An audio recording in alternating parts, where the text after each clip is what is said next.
Mystère en plein champ. Chapitre 2. Catastrophe! 2 semaines ont passé depuis leur première visite à la plantation et Julie a hâte d'y retourner. Demain, la classe revient faire des observations, mesurer les plantes et aussi dessiner leurs courbes de croissance. Cela va être passionnant.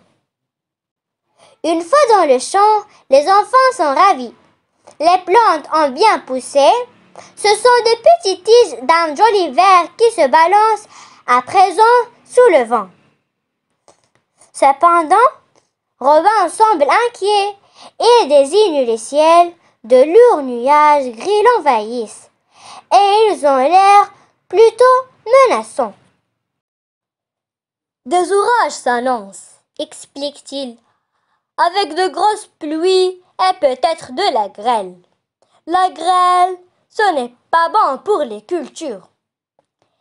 S'il pleut beaucoup, la rivière peut-elle monter jusqu'à là? Demande Lucas. Oh non, à ma connaissance, il n'a jamais inondé ce champ. Pour cela, il faudrait une vraie tempête. Jérémie tend la main devant lui. Il pleut, prévient-il. Vite les enfants, dit le maître. On rentre. Ce soir-là, les élèves de M. Dumont s'intéressent particulièrement à la météo. Et celle-ci ne les rassure pas. Un avis de tempête est lancé. La région est classée en vigilance orange. En effet, un énorme bruit de tonnerre réveille Julie au milieu de la nuit. Elle se redresse à moitié endormie, pour replonger aussitôt sous ses draps. Tout à fait réveillée. Un gigantesque éclair illumine la chambre. Et dans la seconde qui suit, la pluie s'abat sur la maison. Jamais il n'a assisté à un tel déluge. Elle n'ose plus bouger. Et pourtant, elle ne veut pas rester seule. Heureusement, Ludo entr'ouvre la porte. « Julie, tu dors? »« Non, et toi? Tu vois bien que non. Il n'y a plus de la lumière. » Leur mère arrive. « N'ayez pas peur les enfants. » Sa voix tremble. Elle n'a pas l'air très rassurée. Elle non plus. Pas plus que leur père qui affirme. « Ça ne va pas durer. » Or non, seulement ça dure, mais ça empire. Le vent secoue la maison, la pluie noie la terrasse, la grêle tambourine sur le toit. « Oh, mes fleurs !» gémit la mère de Julie et Ludo. « Le seigle de Robin !» pensent les 2 enfants.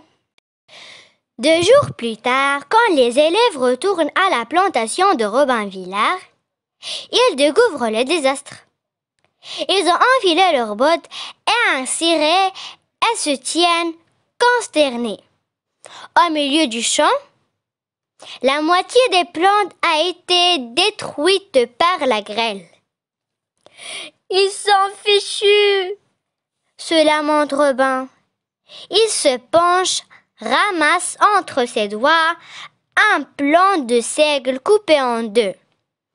L'examine tristement. « Celui-ci ne donnera jamais de graines, » conclut-il. Julie en a les larmes aux yeux. « J'aurais pu sauver l'autre partie du champ, » poursuit Robin, « mais elle a été inondée. » Aussi étonnant que cela paraisse, la rivière a débordé. « C'est si mauvais que ça, l'eau, pour les plantes ?» demande Ludo. « Quand il y en a trop, oui. Et puis la rivière a apporté avec elle beaucoup de débris. L'eau s'est retirée, mais eux sont restés. Regardez des feuilles, des brindilles, de la boue. Mon seigle ne peut plus respirer. » Les enfants sont totalement dépités, mais après un long silence, Le visage de Lucas s'illumine. Il suffit de nettoyer la partie inondée, lance-t-il. C'est un travail énorme. Soupire Robin. Tout seul, je n'y arriverai pas. Mais on peut vous aider, propose Marianne spontanément. Elle se tourne vers Monsieur Dumont. N'est-ce pas, maître? On est nombreux. À nous tous, on y arrivera. Eh bien, fait le maître. Dites oui, scandent les élèves.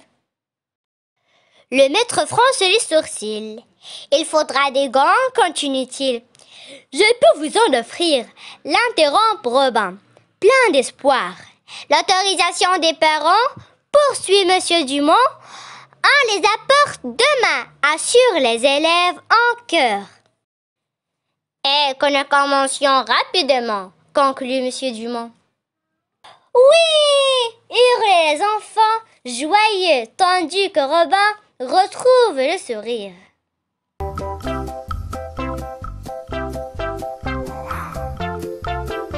À suivre.